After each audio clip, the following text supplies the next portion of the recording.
kenarındır ey mahım gizanım. Ağlama mahım caney, gitsem gelir men. Neçek terk edemene ten mehribanım. Ağlama mahım caney, gitsem gelir men.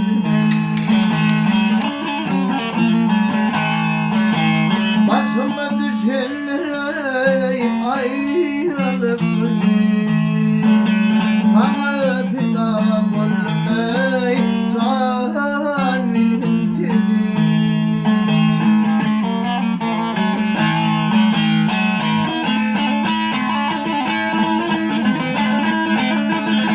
Hep malim olma ukan ölürsün beni,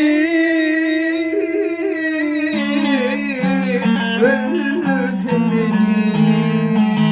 Ağlama mahım caney, gitsem gelir men yarey.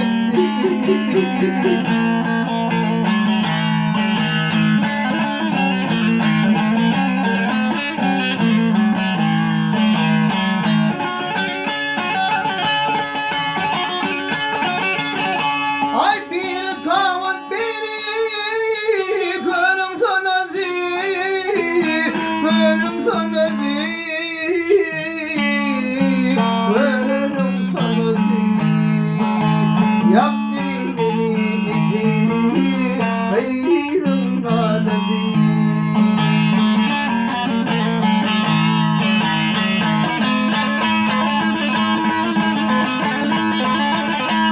Ay ruhsat bir mahım, ay ruhsat bir mahım benim yenisi,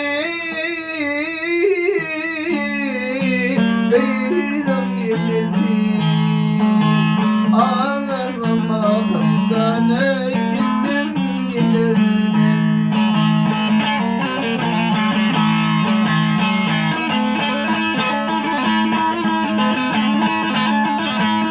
Vah ruhsat benim mahım benim yenisi,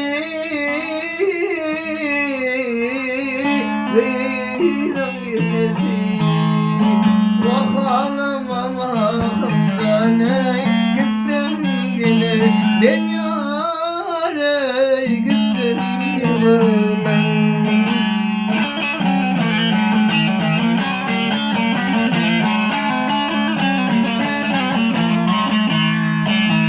Tahir diyer sevdim ey iki pelini, Tatardı Zühreni ey Bağdat'ta seni.